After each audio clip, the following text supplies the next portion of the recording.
and they heal faster and faster, and we know that. And the other thing is we're able to now do procedures that we don't have to then move forward for surgery. So this lab, this comprehensive center, has just been a game changer for everything that we do here at Kapiolani. The capital project would not have been made possible if it wouldn't have been for our donors. And as you can imagine, we're a 501c3 medical center. So we are not for profit. Every dime we make, we put back into what we do in this community. So our donors stepped up with us and raised over $10 million to make this heart center a reality. And that for us means everything in Hawaii, because our families, as I said, stay together. So to tell us more about this heart center and the game-changing, life-altering events that have occurred and will continue to occur in our community, I would like to introduce Dr. Andres Bratensack, who is our cardiologist who really had the vision to bring this center to life. So Andres, if you would please come up and share a little more about this heart center.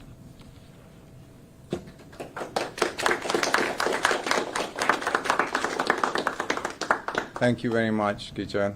Thank you everybody for joining. This is the reason why we need a pediatric heart center in Hawaii. And this is what we are talking about today on Valentine's Day. I'm holding up a kukui nut in my hand, which is about the size of a premature newborn baby's heart. These babies are born in Kapiolani almost every single day. So just imagine the amount of expertise you need to do a surgery on this size of a heart or do a cardiac catheterization procedure. About a month ago, we did the first 2 cardiac catheterization procedures in this new cath lab at Kapiolani Medical Center. 2 babies, an infant and a small child, had a hole in their heart, and that needed to be closed. And with this procedure that we did, we basically made them possible to have a procedure done without heart surgery, an open chest heart surgery, or ask those families to uproot them and go to the mainland to have these procedures done.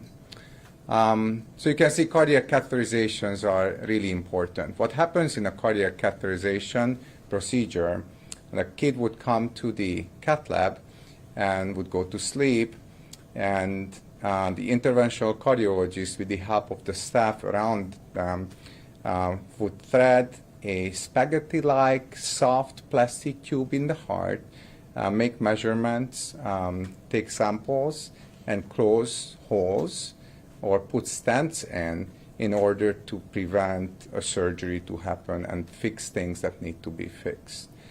You can imagine that a cardiac catheterization procedure requires an appropriate skill set, a physician, an interventional cardiologist, a very specialized staff who's here, who's doing the cardiac cath with them, and a very special procedure room. A procedure room that allows these kids to have their procedure or their intervention inside a pediatric hospital with the safety and comfort of all our pediatric subspecialists.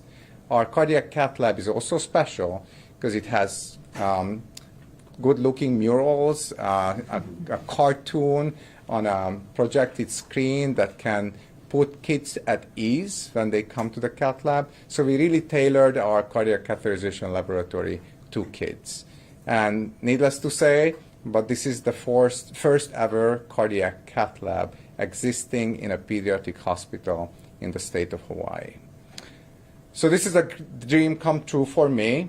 It was in the planning for 4 years, and it is truly a game changer for the entire state.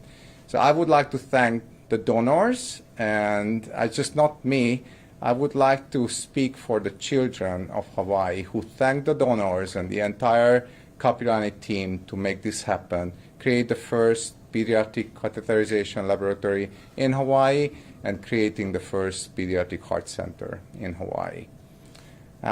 With this now, I would like to thank you. Thank you, guys. I would like to introduce Mark Ohigashi, who is Mika's dad, and Mika was my patient. So Mark, please come and say a couple of words.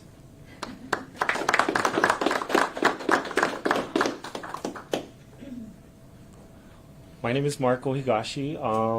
This is my wife, Allison, and this is, of course, Mika Ohigashi. We're so blessed to be here today to, share our story and Mika's story in particular, because she really is here today only because of Kapiolani.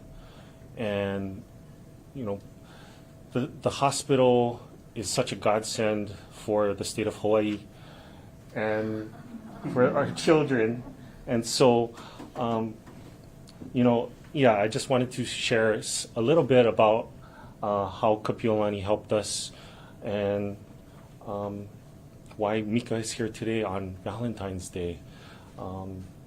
So when she was about 2 years old, she just had a fever, a typical fever, and nothing else seemed to be wrong. So we actually went to our primary care physician and, just treated the fever and had her tested for the flu and everything. And it just seemed to be like a normal virus. However, one night after her fever had broken, she started complaining about chest pains, and those chest pains were so severe that she couldn't sleep that night. So the next morning, under the advice of her pediatrician, we went to the ER at Kapiolani, and going to the ER is never a good feeling, but when we were there, when the doctors and the nurses start running into the room, the sense of urgency changes the mood for everybody, especially us as parents. And so,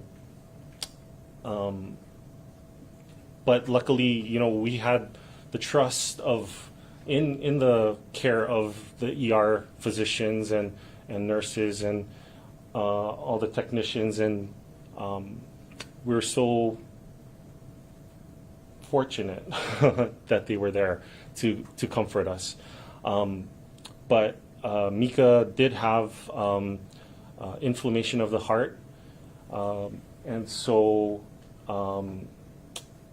luckily the team here and Dr. Bratensak in particular was able to diagnose her and actually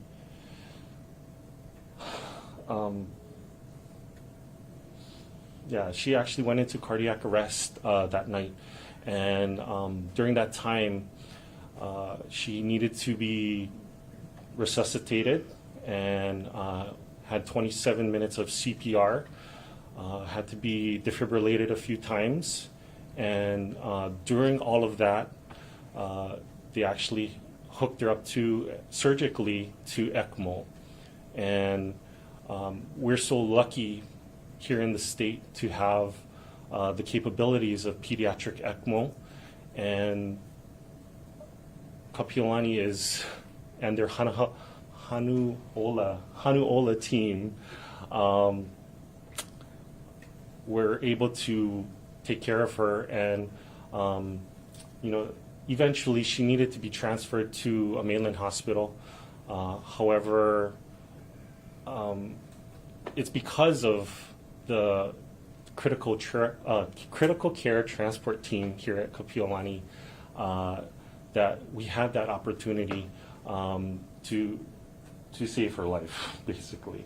And so she was transported to the mainland on ECMO, surgically hooked up to ECMO, and it's a crazy thing. If you saw the rig you'd just be amazed.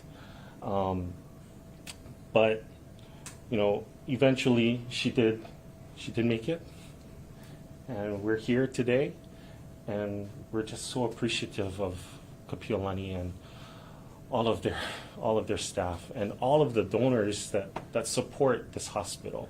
And so, you know, we're just so thankful.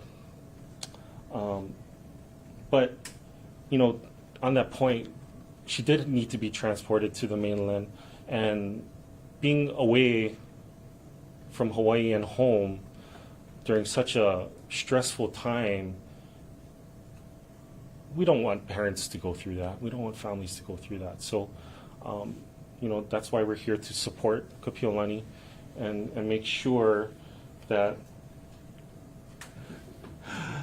this catheter lab, this pediatric heart center here at Kapiolani are here, so we don't have other families having to go through this.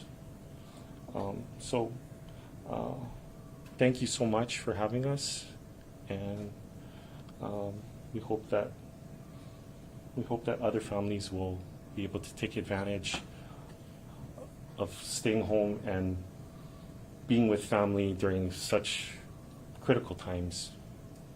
Thank you. Do